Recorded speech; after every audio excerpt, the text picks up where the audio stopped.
E nesse próximo domingo, dia 6 de abril, nós estudaremos a primeira lição da revista Adultos da EBD, com o tema O Verbo que se tornou em carne. O texto áureo: e o Verbo se fez carne e habitou entre nós, e vimos a sua glória como a glória do unigênito do Pai, cheio de graça e de verdade. Está lá em João capítulo 1, versículo 14. A verdade prática: o Verbo de Deus inseriu-se na história, assumindo a forma de homem para redimir os pecadores.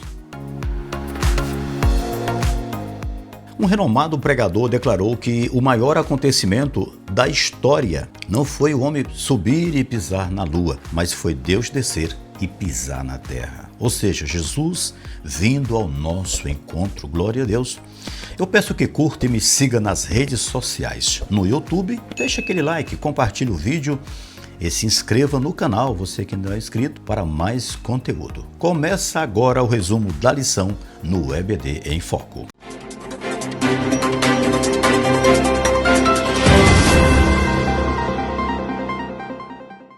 Os objetivos da lição é de nos apresentar as informações introdutórias sobre o Evangelho de João, revelar o Senhor Jesus como Verbo de Deus e explicar tanto doutrinariamente como biblicamente a manifestação do Verbo. Muito bem. O apóstolo João, autor do quarto evangelho, que leva inclusive o seu próprio nome, ele reforça a divindade de Jesus Cristo com as expressões Verbo divino e a palavra que se fez carne, escrito entre 80 e 90 depois de Cristo. O Evangelho de João, ele busca fortalecer a fé em Jesus como o Cristo, o Filho de Deus, apresentando no prólogo como o Logos, a palavra encarnada, enviada para transformar a humanidade. E completando o estudo, é importante destacar que enquanto o Evangelho de João apresenta Jesus como o próprio Deus, Jesus é apresentado por Mateus como rei e mestre, em Marcos como o servo e em Lucas como o homem perfeito.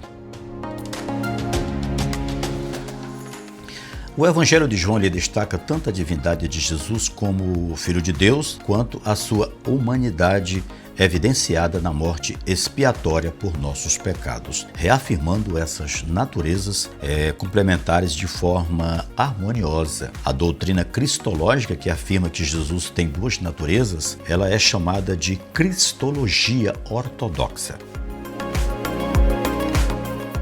O Evangelho de João inicia destacando a eternidade do Verbo. No princípio era o Verbo, diz a palavra, remetendo ao Gênesis e afirmando que o Verbo já existia com Deus e ele é Deus. O apóstolo João ele descreve o Verbo como eterno, o Alfa e o Ômega. Alfa e Ômega são, respectivamente, primeira e últimas letras do alfabeto grego clássico, bem como apresentando Jesus como o Logos de Deus e a palavra encarnada, reconhecido e adorado como Deus entre os homens. No Novo Testamento, Logos, como já estudamos anteriormente, significa palavra e remete à expressão da razão e linguagem. Em Jesus, o Logos manifesta-se como a expressão suprema da divindade e revelação de Deus a todos nós. O apóstolo João ele apresenta Jesus como o Criador de tudo e a verdadeira luz que vence as trevas do pecado, proclamada por João Batista, mas rejeitada por muitos, infelizmente. Embora Israel tenha rejeitado a salvação, Deus ofereceu a todos, judeus e gentios, o privilégio de serem filhos de Deus pela fé em Jesus, revelando o plano divino de redenção. A frase "o Verbo se fez carne" revela a humanização de Deus habitando entre nós como manifestação plena da presença divina, representando sua entrada definitiva na história humana. Por isso que é um Jesus histórico. Nós concluímos o estudo do Evangelho de João, onde revela sua singularidade no Novo Testamento, destacando a revelação de Deus, a encarnação do Verbo e a filiação divina pela fé em Cristo Jesus. Que Deus nos abençoe e até domingo, se for da vontade dele.